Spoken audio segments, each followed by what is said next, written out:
سپہر کے 3 بجے ہیں۔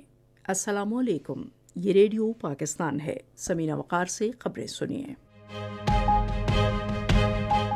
پہلے اہم خبروں کا خلاصہ۔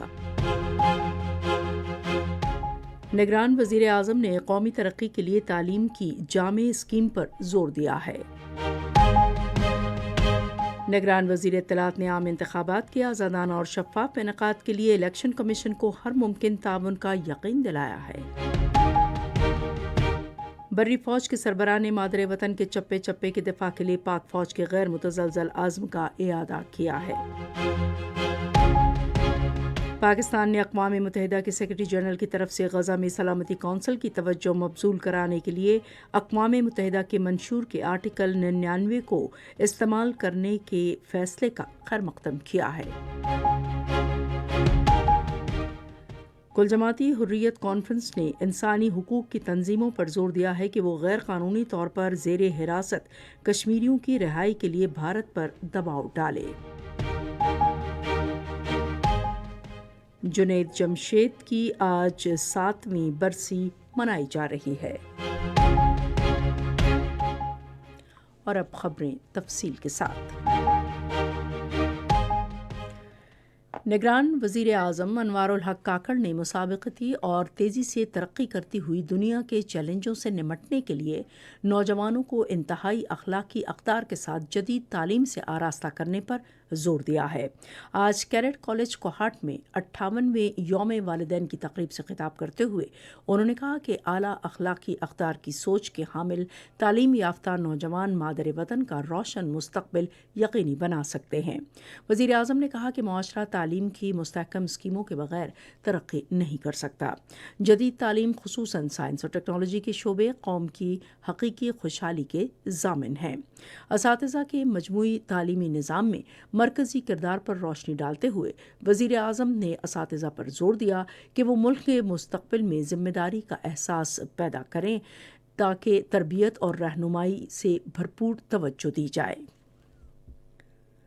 نگران وفاقی وزیر اطلاعات و نشریات مرتضیٰ سولنگی نے آزادانہ، منصفانہ اور شفاف انتخابات کے انعقاد کے لیے الیکشن کمیشن کو ہر ممکن مالی، انتظامی اور سیکیورٹی ضروریات فراہم کرنے کے حکومتی عزم کا اظہار کیا ہے۔ سندھ کے وزیر اطلاعات محمد احمد شاہ کے ہمراہ آج کراچی میں ذرائع ابلاغ سے گفتگو کرتے ہوئے انہوں نے کہا کہ ہماری کوشش ہوگی کہ وفاقی اور صوبائی حکومتوں کے درمیان رابطے کا کوئی فقدان نہ ہو، اور اس سلسلے میں تمام صوبائی وزرائے اطلاعات کا اجلاس جلد بلایا جائے۔ انہوں نے کہا کہ عام انتخابات آئندہ سال 8 فروری کو ہوں گے۔ چیف الیکشن کمشنر سکندر سلطان راجہ نے عوام سے اپیل کی ہے کہ وہ ملک کے روشن مستقبل کے لیے اپنا حق رائے دہی استعمال کریں۔ رائے دہندگان کے قومی دن کے موقع پر جو آج منایا جا رہا ہے، انہوں نے اپنے پیغام میں کہا کہ عوام کو یہ بات یاد رکھنی چاہیے کہ ووٹ کی طاقت آپ کے ہاتھ میں ہے۔ آپ اپنا اور اپنے بچوں کا مستقبل ذہن میں رکھتے ہوئے اپنے ووٹ کا استعمال کریں۔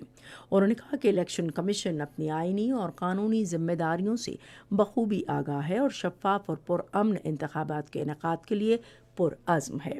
انہوں نے کہا کہ حتمی انتخابی فہرستوں کی اشاعت اور ترسیل کا کام مکمل کر لیا گیا ہے۔ الیکشن کمیشن چند روز میں ڈسٹرکٹ ریٹرننگ افسروں اور اسسٹنٹ ریٹرننگ افسروں کو نوٹیفیکیشن جاری کرے گا۔ انہوں نے کہا کہ چند روز تک انتخابی شیڈول بھی جاری کر دیا جائے گا۔ بری فوج کے سربراہ جنرل سید عاصم منیر نے کہا ہے کہ پاک فوج خون کے آخری قطرے تک مادر وطن کے چپے چپے کے دفاع کا مقدس فریضہ سر انجام دیتی رہے گی۔ وہ پشاور کے دورے کے موقع پر ان افسروں اور جوانوں سے خطاب کر رہے تھے جنہوں نے دہشت گردی کے خاتمے کے لیے مختلف کارروائیوں کے دوران جرات اور بہادری کا مظاہرہ کیا۔ بری فوج کے سربراہ نے ان کے شاندار اور مثالی کارناموں کو سراہتے ہوئے کہا کہ قوم کو اپنی مسلح افواج کی کامیابیوں پر فخر ہے۔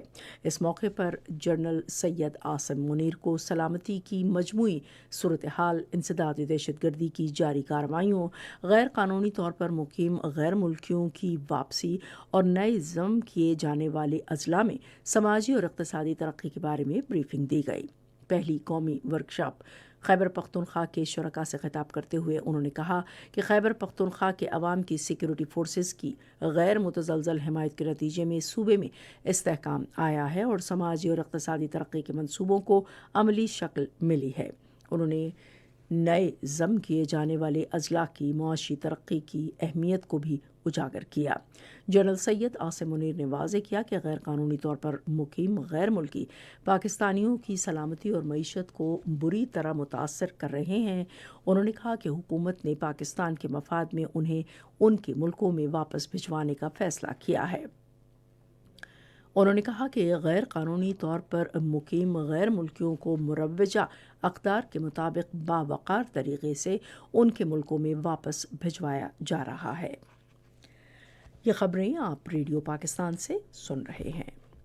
پاکستان نے اقوام متحدہ کے سیکرٹری جنرل کی طرف سے غزہ کی صورتحال پر سلامتی کونسل کی توجہ مبذول کرانے کے لیے اقوام متحدہ کے منشور کے آرٹیکل 99 کو استعمال کرنے کے فیصلے کا خیر مقدم کیا ہے۔ آج اسلام آباد میں اپنی ہفتہ وار نیوز بریفنگ میں دفتر خارجہ کی ترجمان ممتاز زہرا بلوچ نے کہا کہ سیکرٹری جنرل کا یہ فیصلہ غزہ میں تباہ کن صورتحال کے بارے میں ان کی دانش مندی کا مظہر ہے۔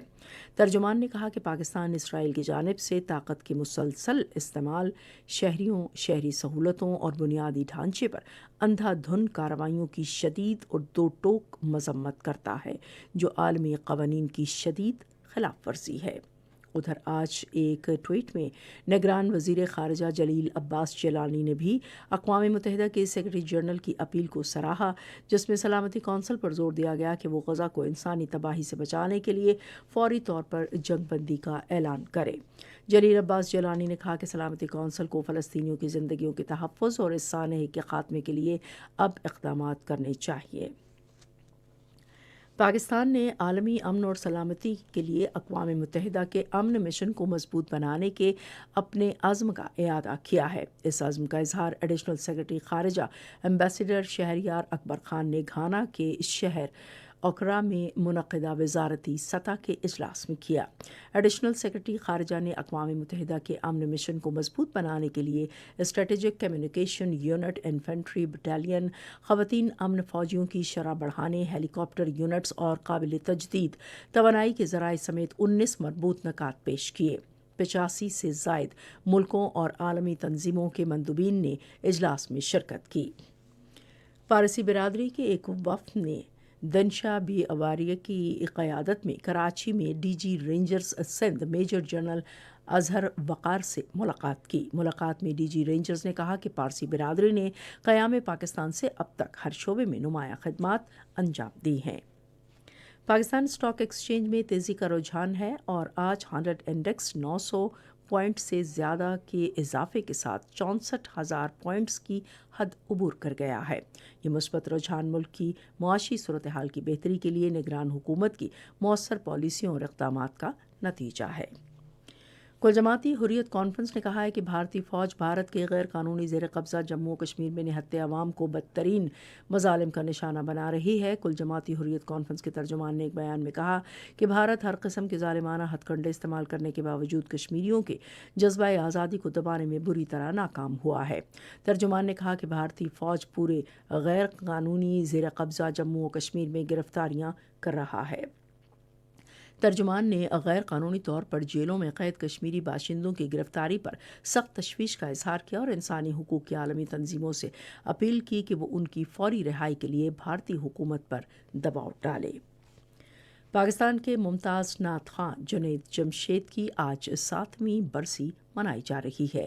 جنید جمشید 2016 میں آج ہی کے روز حویلیاں کے قریب طیارے کے المناک حادثے میں اپنی اہلیہ اور دیگر 45 افراد کے ہمراہ جاں بحق ہو گئے تھے۔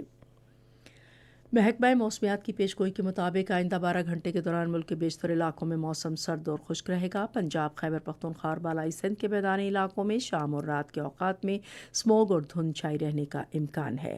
آج ریکارڈ کیا گیا بعض شہروں کا درجہ حرارت: Islamabad 21 degree centigrade, Lahore 23، Karachi 27، Peshawar 22، Quetta 13 اور مری اور گلگت 15، مظفر آباد 17، سری نگر 8، جموں 22 اور لیہ -4 ڈگری سینٹی گریڈ رہا۔ اسی کے ساتھ خبریں ختم ہوئیں۔ مزید خبروں اور تجزیوں کے لیے آئیے ہماری ویب سائٹ پر radio.gov.pk اور فیس بک کے link radio Pakistan news official پر براہ راست ویڈیو اسٹریمنگ بھی ملاحظہ کیجیے۔